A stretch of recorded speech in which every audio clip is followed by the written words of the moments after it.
Love between humans is just not easy. And without great examples or education about emotions, communication, sex, and what keeps love alive, it's too easy to be disheartened, settle, or give up on what you want most.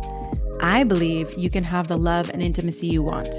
And having coached thousands of people on their love lives for over 20 years, I know what love can be for you. So I'm bringing you people who share vulnerably about their dating and relationship struggles and how they learn to create the most connected, fulfilling, and exciting love and sex of their lives, so you can have it too. If you haven't yet taken the quiz to see what keeps you from having the best love and sex of your life, go to shanajamescoaching.com/quiz. You'll get a personalized report of your strengths and challenges in the 5 crucial areas that lead to your most fulfilling and exciting love and sex life. Go to shanajamescoaching.com/quiz to find out. Hello and welcome to this episode of both podcasts. I'm going to make this podcast available on Man Alive and Practicing Love because the topic today is an amazing one that I think people in both audiences will really be excited about. And I'm here today with an amazing guest, Ralph Brewer, who is a speaker, an author, a founder of the Help for Men community and brotherhood. And we're going to talk about the dead bedroom fix, is what you call it. Yeah? Mm-hmm. Yeah.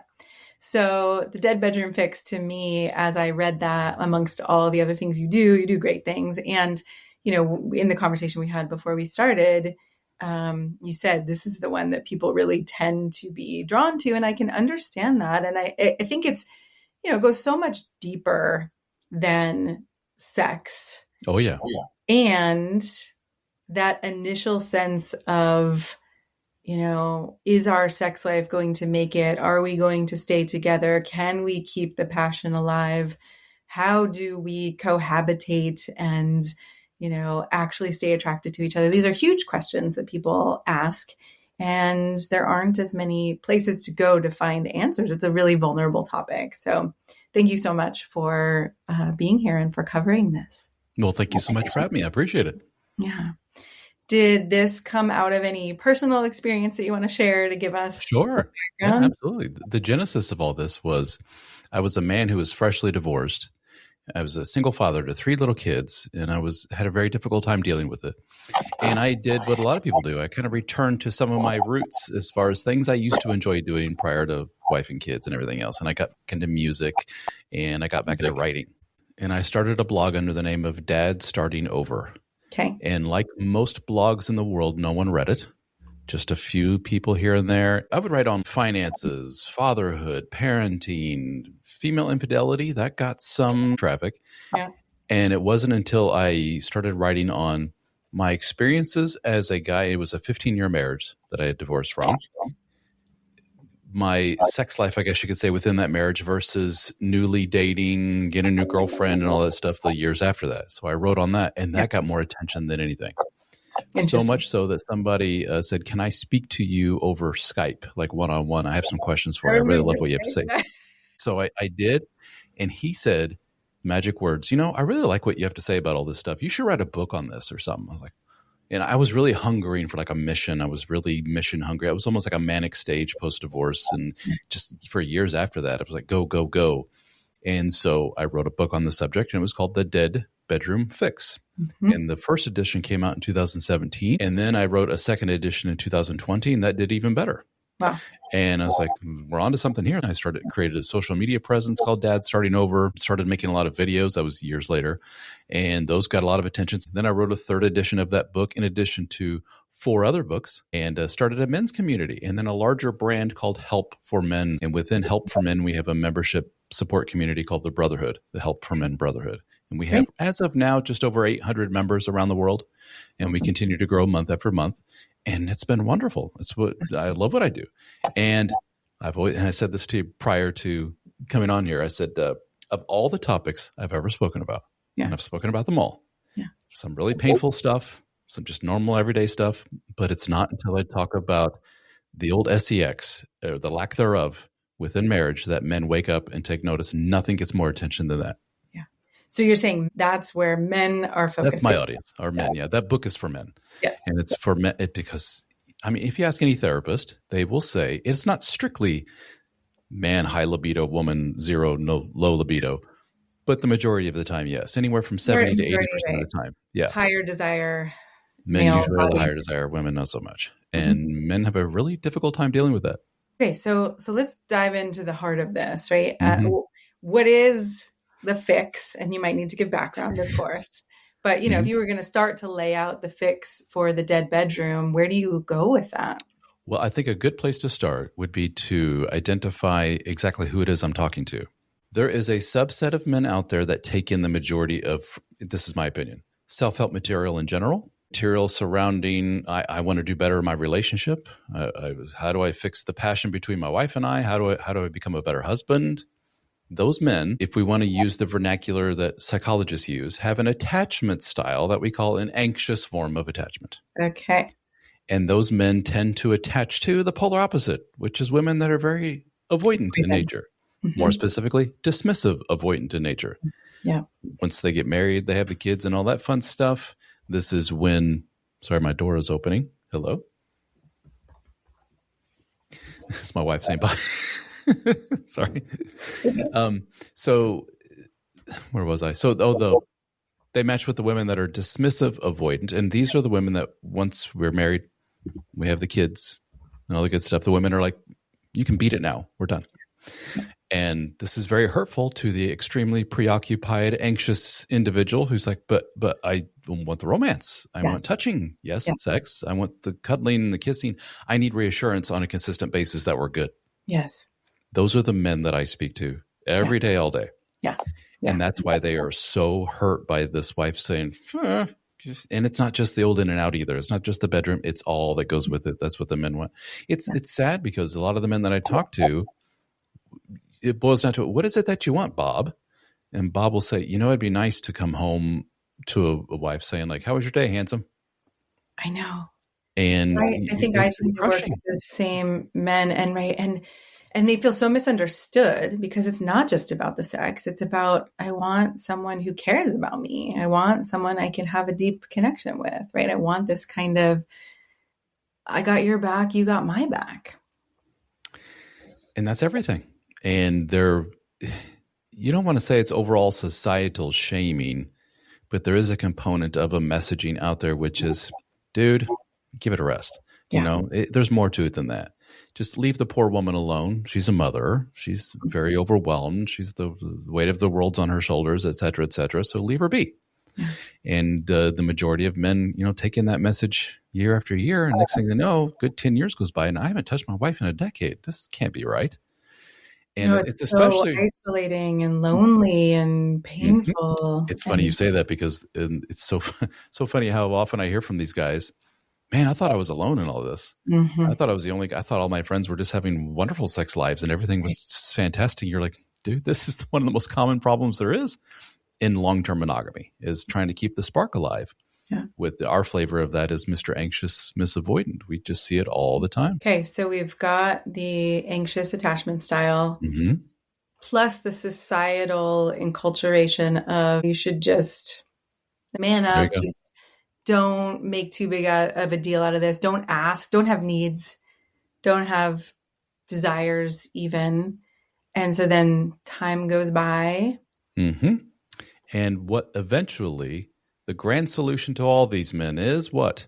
Become a more secure individual. Yeah. But that's not a quick and dirty thing. A lot of these men are like, no, I need to figure the switch to flip, the knob to turn, something to just go make my wife wake up one day and go, I'm with an amazing man here. Are you kidding me? Well, let's go to bed. What are we doing? Let's go walk hand in hand on the beach for long conversations, everything that the man dreams of all day, every day. And it doesn't work that way. Most of the men I talk to come to the realization of, I don't think she can be what it is that I want her to be. I don't think she has those tools in her toolbox. And it's funny, after it may take 15, 20 years, but he goes, come to think of it, her mom and dad were never like that. I've never seen them hug or kiss or anything. Yeah. Well, no wonder she's like this. And her siblings are all in terrible marriages. This one cheated, this one got divorced, and No So would wonder you it's say escalated. that most of the men who come to you realize that they need to get out of that current relationship and find a woman who is No, yes, and not a you hate boy? to say, and I hesitate to say that. Why? Mhm. Because there goes about half of my customer base, so to speak, because these are relatively, not relatively, really codependent men, Yeah. and they're buried in like ticks, and they're not going to leave no matter what. Yeah. And it's often the wife has to be the one to say, I'm cheating on you. I'm want a divorce, and shaking him off. And boy, he still comes back. So to hear me say, spoiler alert, the end result may be that you two go your separate ways. He's like, no, I'm going to look over here to somebody else. Right. And there's a lot of messaging out there that takes advantage of that guy. Yeah. And a lot of that messaging centers around, you just need to be Mr. Tough Alpha Male guy. I just And got the bad shivers when you said and that. you will out tough alpha male all this whatever emotional baggage and everything she has from childhood and everything. You can outman that. Yeah. Now, is there a grain of truth to some of that? Yeah, some of those guys do need to. I guess that's a very simplistic and toxic, if you will, way of saying become a more secure individual. That's I was what just I'm going to talking say, about. right? It's Yeah, like the totally. grain of truth in that is becoming a secure individual, and it's Mm-hmm. toxicified in these. Yeah, it's like every man who has been Mr. Nice Guy, which is another term for Mr. Codependent man. Suddenly, maybe he swings the pendulum over to I'm going to be a jerk for a while. Yeah. And what happens? He gets lucky. And he gets lucky more so than when he was Mr. Nice Guy. So what does he say? Well, there you go. I got to be a jerk to get. It's like, no, you're Because some it's torch lucky for the for trees the here. short term. The luck doesn't usually last. Or it does, but who are you attracting? Right. Are these the kind of women you really want to bring into your life? Right. And It could last in such a way that you're loved or you get sex, but it's not that depth of there someone you go. to meet me and care for me and all of that. And so often they swing the pendulum back somewhere in the middle. They go back and forth for a while. Or you'll have the nice guys. They're like, all women just like jerks. It's like, no, your guys are all missing the big picture, which is all these people are exemplifying confidence, Yes. low anxiety, in psych terms, low neuroticism, Yes. an extroverted, highly confident, not neurotic individual is going to be attractive. Yeah. And he's going to have more luck in that realm. Yeah. No, I'm curious because my definition that I work with when I'm working with men around what I call true confidence, so I'm curious about your definition, is not that you can do anything or be anything. It's that you actually trust yourself to meet whatever comes your way with presence, with clarity, with love and care.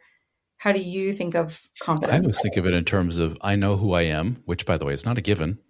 There's a lot of men that I talk to after divorce and wife leaves or whatever it is. They're like, I don't know who the heck I am. My job as husband went away. My job as father is now half the time. I don't know who I am. Yeah. So those guys have some real work to do to figure out what are their values? What's their identity? Yeah. So once you get that figured out, which is not a given for everybody, but once you're more comfortable in your own skin, you realize, you know what? I'm okay who I am. Yes. And if she doesn't like that, that's her problem. Once you get to that point, you're like, now it all kind of makes sense. I've been hanging on to people who really didn't want me, and I've been grabbing on and hanging on, and no wonder they're shaking me off person after person. And no wonder the one that ended up staying ended up being a very insecure person themselves in their own way and all this other stuff. So eventually, hopefully, fingers crossed, you get to that point and you match up with, if that's your thing, if you want to do that, a more secure individual. Yeah.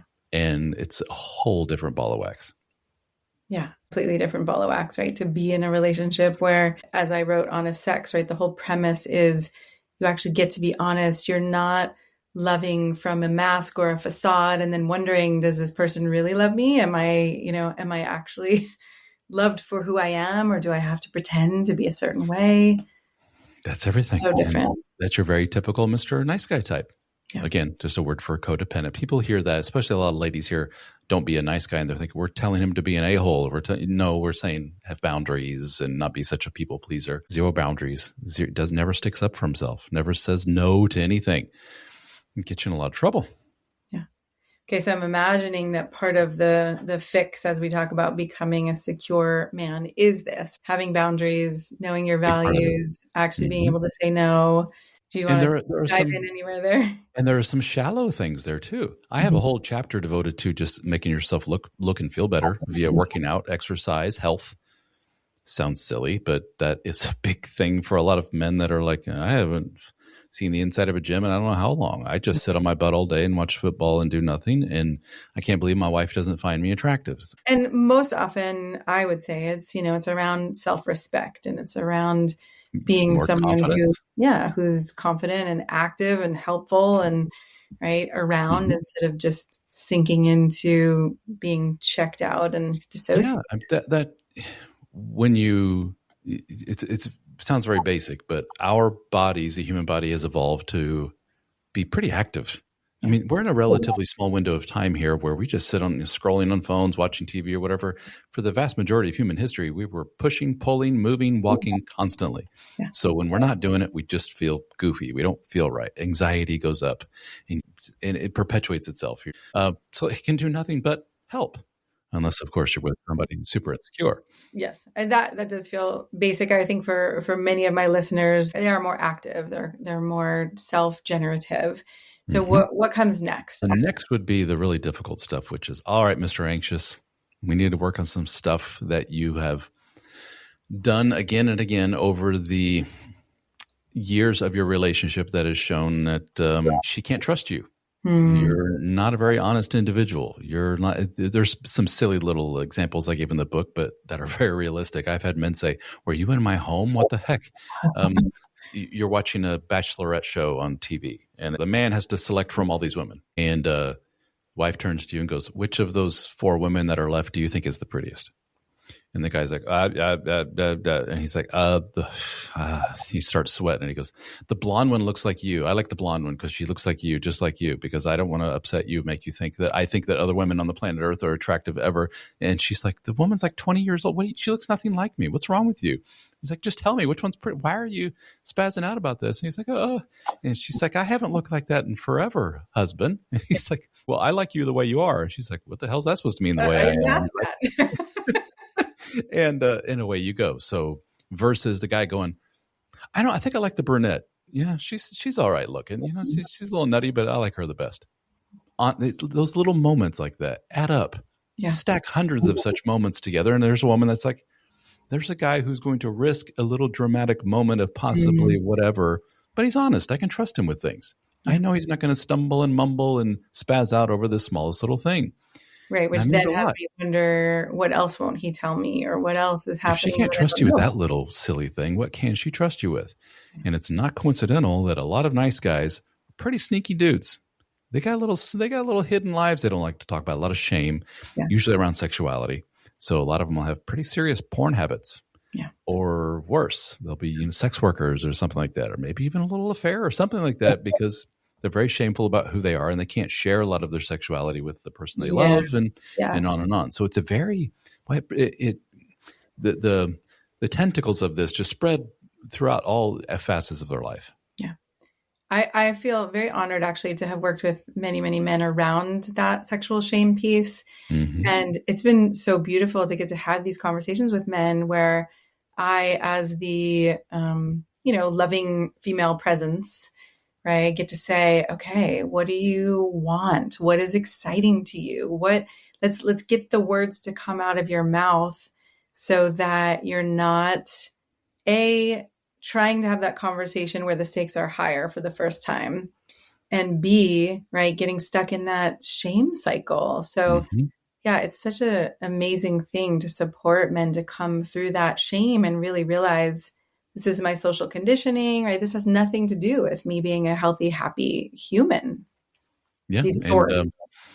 But it all boils down to, if I share who I am, maybe he's got a little sexual kink or who knows what it is. Yeah. I'm afraid that I'm going to get rejected. Right.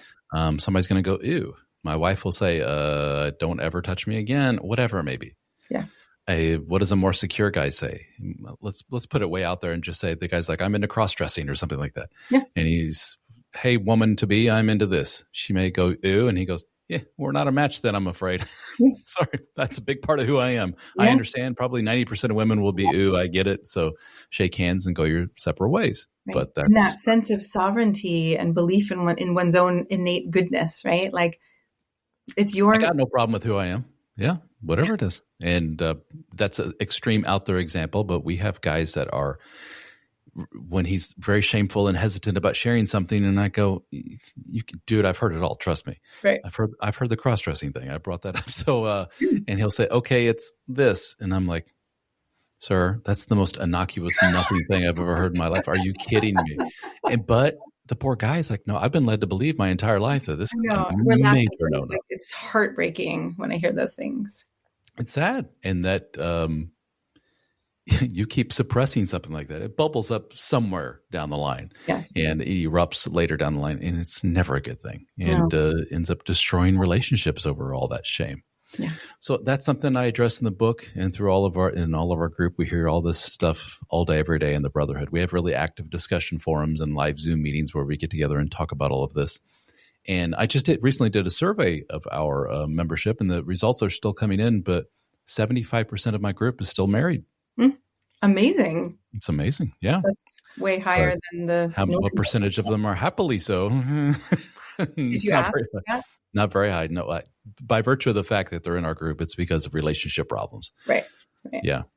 We have a lot of, it's kind of a tangent here. We have a lot of guys that are neurodivergent.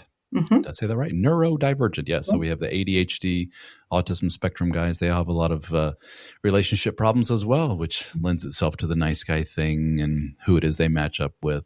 It's an interesting world. I've learned a lot over the decade or so. Yes, I'm sure you have. That's amazing.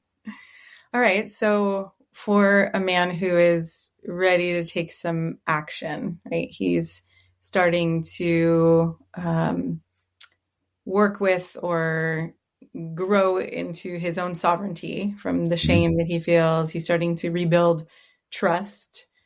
What else do you have him do? What is it that you want, mister? We talked about that earlier. Yeah, really getting clear. We have guys that go on and on and on, and you're like, it's mixed messaging. He's going left, he's going right, up, down. You're like, you're starting to confuse the hell out of me. What is it that you want? Yeah. And sometimes it's the most basic, silly of things. I just want a wife who says this. I just want somebody who wants to do that. Yeah. And then follow that up with, when we're sticking with the relationship dynamic thing, can you get that with Mary, your wife? Is she ever shown you that that's who she is? Yeah. More often than not. The answer is, I see your point. No. But I'm pretty sure I can morph her into what it is. This codependency stuff can get pretty scary sometimes and downright dangerous to the man or woman, let's be fair, who's in the relationship with a person who just doesn't, excuse my language, give a shit about anything. Yeah. So we have I had a guy here several years back who I spoke to, and he was describing his wife's behavior. And I was getting wide-eyed as I was listening to story after story, and I was like, I'm sorry, I'm not a psychologist or mental health professional, but some of what you're describing, I think, is teetering towards paranoid schizophrenia. I mean, it's kind of scary stuff. Yeah. And he says, oh, yeah, she was diagnosed with that like years ago. And I was like, well, dude, you should have led with this. Hello, this is like this everything. Yeah. And he says, no, I think that the one missing piece I have in our relationship has been my physique. I think if I get 6-pack abs, I can turn this around. Ooh. I was like, sir, your wife's mentally ill. Like, she needs to be medicated or go to an inpatient facility for a while to figure this out and get things dialed in or whatever, so she can lead a healthy life. Your abs are not. Your abs aren't going to make a difference here. But he was clinging on to this last little bit of hope. And here was me. He read my book. He probably read chapter 1, which was about physical health and getting into shape. And he's like, hallelujah, I'm done. And just went from there, because that's the easy thing. Right. Push, pull things, stop eating crap, and you will look amazing after give it 6 months to a year, whatever. That's easy. The difficult thing is, sir, back when you were a child, you had to endure a lot of nonsense, and you're a broken little boy, and you've never addressed it.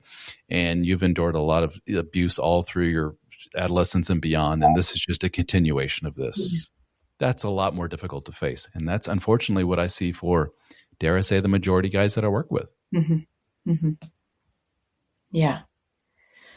Ooh, I mean, it's so real, right? And think about this. We got to this point from what? Talking about not getting any sex. Mm-hmm. So we talk about the sexless marriage thing, or we have guys that are like, my wife cheated on me, or we have guys that say, I've never had any luck with any kind of women ever. I just keep getting stepped on by everybody.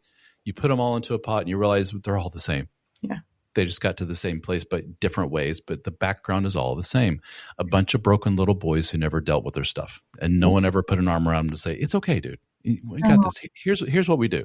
here's what we do, right? Here's how you navigate all this. Here's how you Never do have they this. ever sense of community. Forget it. They've had casual, really, really casual male relationships with guys, buddies and things, but nothing deep ever to talk about this kind of stuff. Yeah. Yeah. And it's discouraged, right? From a young age. Like, you're a wuss if you emote and you're vulnerable and you'll get hurt. And to the men's credit, they have been vulnerable and emoted in the past, and they have been hurt. yeah. We have somebody needs to put a boot camp out there for young ladies saying, you need to stop being such jerks when these guys open up to you. I know. I really try to bring back, I have my TEDx is what 1,000 men's tears reveal about the crisis between men and women. And I really am trying to support women to understand that if a man opens up and is vulnerable, right, for the couples who are listening to this together or separately, when a man opens up and is vulnerable, even if it freaks you out or you don't know what to do, or you are afraid, I've now lost my rock, right? I've lost this man. Mm-hmm. He's not gone. It's like, if you can actually embrace and be there and be human and give him some grace and some care, he will come back to you stronger and more loving and more connected. Mm-hmm. And right, we really are not taught, any of us, how to support or hold space for men who are vulnerable. I agree with you 1,000%. Here's a common scenario that I've heard. You talk about get some women angry. It's when you say this.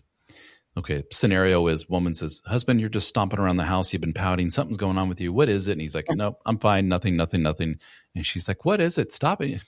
We can't keep going like this. It's been weeks now. And he's like, okay, fine. Here you go. I'll tell you. And he lays into her about he feels forgotten. And he's like, ever since we had the kid, 5, 6 years ago, whatever it is, man, I don't feel like I have a place in any of this. I'm trying to help. I did the bottle feeding. I did the diaper. I did the blah, blah, blah. And it feels like I lost my wife. And I basically like part-time dad, and you and the kids have your own thing, and you just kind of shoo me aside. As long as I bring in a paycheck, you guys are happy, but we don't have a relationship anymore. And the reaction from probably 99 out of 100 women is, you big fat baby. Right. Don't you realize what I, as wife, do? I'm way overwhelmed as mother, way more than you are as father, and on and on and on. And the messaging is just don't ever bring up that again. Big no-no. Yeah. Right. And couples are not taught how to actually collaborate and create win-wins. And hey, when I'm feeling like something's missing here, how do we be on the same team and how do we do this together? There's just so much more defenses and little broken children trying to come at it and duke it out. Yeah. And it sounds like I'm picking on the ladies a lot here. I try to be as fair as possible and to empathize with both sides as much as I can. Let's pick on the men a little bit. The male ego is a thing. We're pretty sensitive with that. And the ladies going to the man saying, you need to get off your butt and go hit the gym. I'm not attracted to this anymore. It's not going to go over too well. No. But if he's like most men, he'll be butthurt, as they say, for a little while, but he'll go do the work eventually. Yeah. But a lot of women get that initial response from the man when she goes at him with something, and she's just like, what? I can't tell this guy anything. Never listens to anything. So it's back and forth. It's two sides of the same coin. Yeah. Yeah, exactly. Right. And there isn't a lot of listening for each other or a lot of compassionate curiosity, as I often talk about with my couples, where it's like, okay, tell me more, right? Help me understand you. Let's be in this together. Mm-hmm. None of us, most of us, I would say 99% of us, were not taught that. No, and it doesn't help that we are absolutely bombarded by nonsense day in and day out that we don't really need if you think about it, but we bring it into our lives. The internet, social media is the most obvious thing that comes to mind. Helicopter parenting, being, sending the kid to 19 different after school events and sports, and we have zero time for ourselves at all, period. And by the time you're done and you rest, it's 10:30 at night. It's time to go to bed, and you do it all again 6 o'clock the next morning. And you string together 365 of those days, year after year after year. And then you're like, we've grown apart. Well, no shit, you've grown apart. That's what happens. It's a What's your no-brainer. solution for that one? You have to have deliberate time for each other. And I know I'm talking to men out there listening to this. They roll their eyes and go, yeah, right.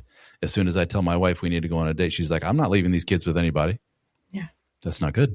She needs help with that, because it's healthy to leave the kid with aunt so-and-so or family friend or babysitter. There's a novel concept. You have to carve out time for each other. Period. End of story. There's no ifs, ands, or buts about it. Date night once a week, great, do it. But if you scheduling sex or whatever, do it. A lot of people say, well, if you do that, it takes all the spontaneity. It's nonsense. No. You're a long-term married couple. You're not talking about things and you're not intimate, then it is gonna, right? It's not gonna feel that intimate. But that points to I don't know if societal is too strong of a word, but there is messaging out there, which is if you have to force it, so to speak, then it doesn't count. Yeah. And if it's not completely organic and if it's not completely spontaneous, then it means you weren't meant to be as a couple. Right. So, which is not true as time goes on, especially like you mentioned perimenopause. I mean, right. We need to come together and build that energy and create that energy, especially for a lot of women who haven't done their own, and most people, right, haven't done their own self-exploration, sensual, sexual exploration of who am I and what do I like and how do I take responsibility for my own sexuality and keep it alive. We're depending on another person. So, right, that comes back to some of that relational leadership too that most of us never learn. Now, full circle, we're going back to the guys that I talked to. Yeah. So here's a guy listening to all this going, yes, teamwork. I love it. I'm going to get my wife on board with this. And he goes to avoid into a minute. She goes, and she says, can you please stop with the relationship stuff? Dude, enough already. Like, this isn't normal. This is weird. You're constantly bugging me. Stop it. Guy, you may be beating your head against the wall. She just may not have it in her. And I know you've stuck it out with this woman for, sometimes decades or whatever. The old sunk cost fallacy is a real thing. I can't give up now. We're 15 years into this. I know. I understand. Eventually you get to that place. It takes a little while for some guys, but it's tough. I know. It takes two. It does take two to tango. Not willing to meet you or to even respect when you have a desire and they just, shit on that and tell you shouldn't want it. It's likely someone who's going to create that relationship with you. Mm-hmm. That's very tough. I say it takes two. It takes more than that. It takes a community to do the family, do the kids, do all that stuff. It's friends of friends. Back in the old day, it used to be grandma's right down the road and Uncle so-and-so's right down the road, and you all looked out for each other. Now we all move 1,000 miles away from everybody to go for a career opportunity or whatever. I hear that one all the time. The guy goes through the divorce and now he's alone in Portland. Well, where's your family? In New York? I'm like, dude, can you get further away? It's like, well, she had a job opportunity. We came out here for that. I see there's a pendulum swing going on right now where people are returning to the importance of community. I'm seeing that more and more. Setting aside, giant houses, McMansions out in the middle of nowhere and going for something smaller, living within their means, duplexes and things like that with family and things. I think it's great. And I think people are realizing that's a must do. Yeah, it's hard without that. I think in some ways I moved it's funny, from New York to Portland to be away from my family because there wasn't as much consciousness, right? But it did leave me in that position where there's not a lot of support. There's not a lot of, people to leave the kids with, right? After I got divorced, but I actually had a big community of people because that was a very strong value of mine. That's awesome. It's hard when I look at people who are living in this way without community, without family, without anything, especially men who have a harder time making friends and going out, right? I'm so grateful for the community that you're creating. That was going to be my next point, is that you are exemplifying what I see all the time, which is the ladies do an awesome job. But I've just moved from New York to Portland, and 6 months later, look at my little community. I got 3 girlfriends that I hang out with, and we go have tea every now and then or wine and just hang out and talk and get to know each other and learn about what's really going on. And now that I'm good friends with Mary, I know Mary's past good friend, and I know her aunt so-and-so. We really get along well. And I know aunt so-and-so's husband, and they just, the branches go out from there. And this is really exemplified when we get a divorce and the man sits back and watches his wife, with the guys I work with. He's like, she cheated on me and she was just a monster and she left me and did all these things and slept with half the town. And she's divorced. And I'm watching her on social media, which all these guys do. They all, stalk their ex-wife. Yeah. And she's just getting help after help, free thing after free thing. And people are coming to her rescue. And no one's called me. No one's texted me. Nothing. I was like, yeah, dude, she has spent so many years building a network.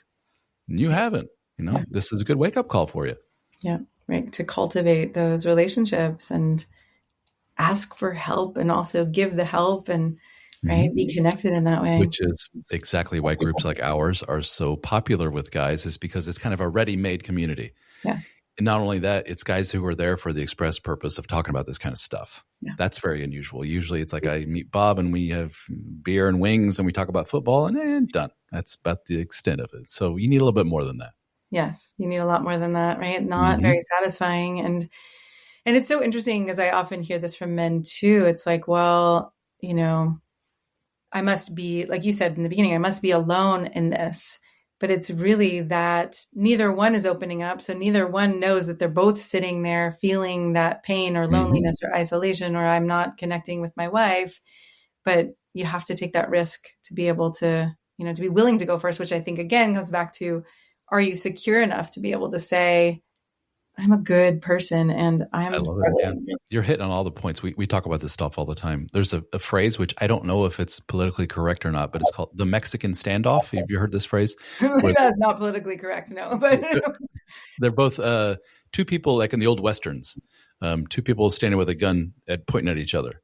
That sounds like a cowboy. And nothing happens. Like, you go first. No, you go first. No, you go first. They call that the Mexican standoff for whatever reason. Okay. And I always tell guys, like, somebody's got to shoot first, dude. Yeah. And set aside your ego. Set aside, well, she's hurt me over the last 10 years. I know, but somebody's got to make the move. Otherwise, you see what happens. You're stuck in limbo.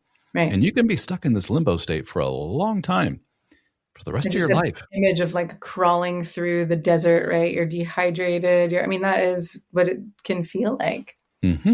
And I use that exact same imagery. I'm loving it. Yeah, the exact same thing. And I often say to those guys that are in sexless marriages, they're crawling through the desert. Yeah. And sometimes the wife will throw them a Gatorade in the form of sex. Here you go, buddy. And he'd be like, woohoo, we're all better now. And he'll be good for another week or two. And then it slowly goes down again. And then he contacts me. It's so funny how many of these guys, Ralph, 911 SOS, I need help via email. I'm like, we're not scheduled to chat for 2 more weeks. Can you fit me in tomorrow by any chance? I really need to talk. I'm like, well, this has got to be good. Yeah, we can talk 8:00 at night if you want. Let's do that. And I get him on the phone. He's like, everything, false alarm. Everything's fine. What happened? We had talked about divorce and I was freaked out and then we had sex. Everything's good. It's like, no, everything's not good. Right. You and I have been speaking, dude, for months. This has been going on for years. Just because she threw you a bone, so to speak, and had sex, it doesn't solve the underlying issue. No. But some of these men are, the old men are simple. There's some truth to it. Let's be honest. And also when you've been starving for so long or crawling through the desert and, dying of thirst, and the old Gatorade feels like the best thing on the planet Earth. But you have to have that security within yourself to say, time out. Or what the biggest test of security is? Wife, no, we're not doing it. Right. Yeah, I can see what's going on here, and that's not what I want. Yeah. This isn't going to be the typical just offer this to Ralph and he's just happy for the next 2 or 3 weeks. We're not doing that anymore. No, I want the real thing. I want the connection. We're going to go talk to somebody. We're going to get to the bottom of what's going on here because we've been at this for a long time and it's weird. And I'm not going to do this anymore. Yeah. Thank you. Thank you for supporting men in this and, being a safe place for men to go and get this kind of support and to wake up to the conditioning that they've been living inside of that really keeps them isolated and, feeling ashamed and not getting what they want and need and not able to then bring something, amazing to their partners. Well, thank you. Thank you for having me. Appreciate it. Yeah. Any last thing you want to leave people with before you tell them where to find you? Sure. For men, I always say this. There is this fallacy of the lone wolf, yes, which is I can just do this alone. To heck with all you people, especially after they've been really hurt and betrayed and whatever it may be. to heck with all you people. I'm just going to move to a cabin in the woods with my dog, and that's all I need, right? Some version of that. That's the extreme version. But no, guys, there is absolutely positively zero wrong with just raising your hand and saying, I need a little help here. Yeah. We've all been there. Agreed. And the greatest men I know, that's a subjective term, in my life have been through some real shit. Excuse my language. And all of them at some point have said, little help here.